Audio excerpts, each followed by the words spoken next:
자, 제가 당뇨병을 관리를 하면서 환자분들께 이런 말씀을 많이 드립니다. 당뇨병 때문에 죽는 사람은 거의 없다. 모두 다 당뇨병의 합병증 때문에 문제가 생기고 건강을 잃고 사망을 하게 되는 것이다. 이렇게 말씀을 드리죠. 그래서 오늘은 그 당뇨병의 합병증 중에서 가장 먼저 떠올리는 혈관의 문제들에 대해서 나온 보고서에 대해서 말씀을 드리겠습니다.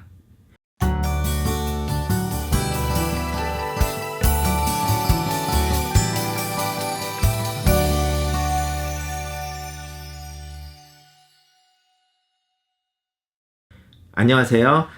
자, 당뇨병 하면 우리가 많은 합병증을 떠올립니다.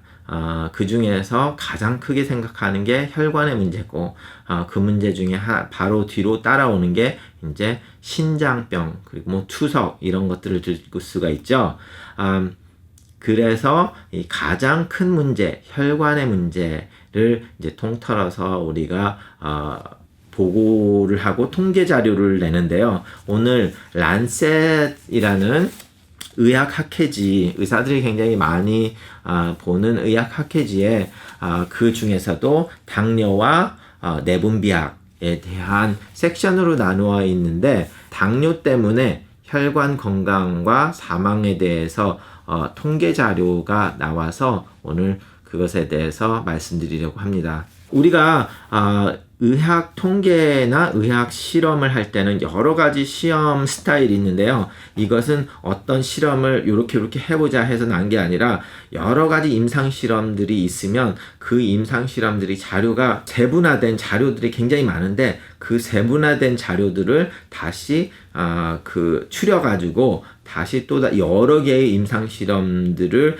총 합쳐가지고 통계를 다시 내는 그런 스타디를 또 대학교 교수들이 이제 하게 됩니다. 그래서 이제 통계 자료를 발표를 하게 되는데, 이번에 나온 이 통계 자료는 이제 메타아나리시스라고 해서 여러 임상 자료들을 모아가지고 통계를 낸 건데요. 1949년부터 1997년까지 실시된 임상 자료들을 가지고 토대를 해서 그 임상 실험이 1985년에서 2002년 사이까지 계속된 실험들인데요. 그 실험들에 있는 사람 100만 명 이상의 사람들을 가지고 여기에 대해서 혈관 문제 때문에 사망을 한 사람들의 통계를 따로 조사를 해봤습니다. 그래서 그거를 해보니까 총 98만 793명의 성인에서 통계를 가지고 분석을 한 자료입니다. 그래서 보니까 당뇨가 혈관 질환으로 사망을 하는 확률을 남자에서는 2.1배를 증가를 시켰고, 당뇨가 여성에서는 거의 3배를 증가를 시켰다고 나오고 있습니다. 35세에서 59세 사이에서는 사망률을 2.6배 증가시켰다고 지금 보고되고 있습니다. 그리고 역시나 콜레스테롤이나 혈압이 높거나 아니면 비만도가 높은 환자들에서도 사망률이 급속히 증가가 됐다라고 하는 것을 발표했습니다. 자, 이거 당뇨를 추가를 해서 이런 일이 있었을 때 이렇게 다시 통계 자료를 보고를 한 건데요. 이 자료를 보시면 많은 사람들이 벌써 알고 있는 거 뻔한 뻔짜 아니냐, 왜 똑같은 말 하냐, 이렇게 말씀을 하실 수 있는데, 자, 의사들은 환자를 관리할 때 내가 이분한테 뭐를 해줄 때 몇 %를 줄일 수 있고, 이분의 2배의 문제가 생기는 거를 내가 30%를 줄일 수 있고, 이거를 하면 50%를 줄일 수 있을 때 내가 50%를 줄일 수 있는 거를 하는 게 이분한테, 나의 환자에게 더 좋은 것이다. 이렇게 계산을 하면서 하는 것이 진정한 의료고 최상의 의료가 되겠죠. 그래서 이제 우리가 항상 이런 통계를 보면서 요 정도에서 문제가 있고, 그러면 이거를 컨트롤하기 위해서 어떻게 해야 되겠다, 이런 결론을 만들기 위해서 이런 자료가 중요하게 되는 거죠. 우리가 뚱뚱하면 안 좋다는 거 알지만 예를 들어서 뚱뚱한 일이 일어나고 콜레스테롤이 높아지고 뭐가 어떻게 됐을 때 어떤 일을 했을 때 이 셋 중에 뭐가 하나가 생기게 되면 내가 거기에 대한 감당할 위험도를 어떤 걸로 만회할 건가 뭐 이런 계산을 할 수도 있는 거기 때문에 우리가 이런 자료들이 중요하다고 생각합니다.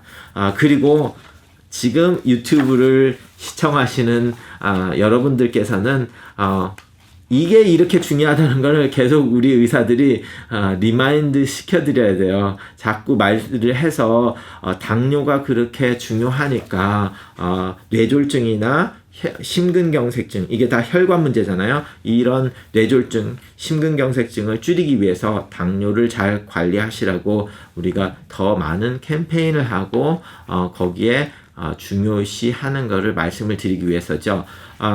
제가 제 유튜브만 쭉 보더라도 이 말이 벌써 여러 번 나오는데 뭐 좀 똑같은 얘기 아니냐 이렇게 말하지만 저는 클리닉에서 매일마다 이 똑같은 얘기를 굉장히 많이 반복하고 있습니다. 사람들이 굉장히 많이 알 것 같지만 들어본 적은 있지만 자기한테 이게 와닿지가 않는 분들이 꽤 많죠. 그렇기 때문에 이런 자료들을 보면서 우리가 다시 사람들과 이러니까 여러분들이 당뇨를 조절해야 됩니다. 이렇게 말씀을 드리는 거죠. 그리고 그래서 여기에 이 논문에서 혈압이 올라갔을 때 그리고 콜레스테롤이 올라갔을 때 비만했을 때 사망도가 굉장히 많이 올라간다. 이런 말도 덧붙였는데 다 우리가 항상 굉장히 포커스를 하는 부분이죠. 특히 콜레스테롤 약 오늘도 두 분이 오셔가지고 콜레스테롤 약 좋지 않다는데 그거 꼭 먹어야 되나요? 이런 말을 또 하시는데요. 자, 이런 것들이죠. 콜레스테롤 약을 드시면 간에 무리가 올 수 있을 경우가 있다는 거지 모든 사람들이 간에 무리가 오는 게 아니에요. 그렇죠? 그렇기 때문에 우리가 그 콜레스테롤 약을 드리면서 이 2달 있다가 피 검사를 다시 하는 이유가 간에 무리가 왔는지를 확인을 하고 만약에 그렇다면 그 약을 끊게 되죠. 그렇기 때문에 그렇지만 약간만 온다고 하면은 계속 가는 경우도 있습니다. 혈관 건강에 굉장히 중요한 약이기 때문에요. 그러면 약 안 먹고 하면은 더 안전하지 않냐? 약을 안 먹었으면 뇌졸중이나 심근경색증이 왔을 텐데 그러면 그게 더 좋을까요? 그렇게 생각을 할 수가 있잖아요.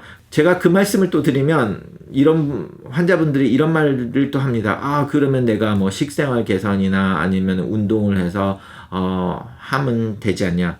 당연히 옳은 말입니다. 그래서 그거를 하는 게 좋은데요.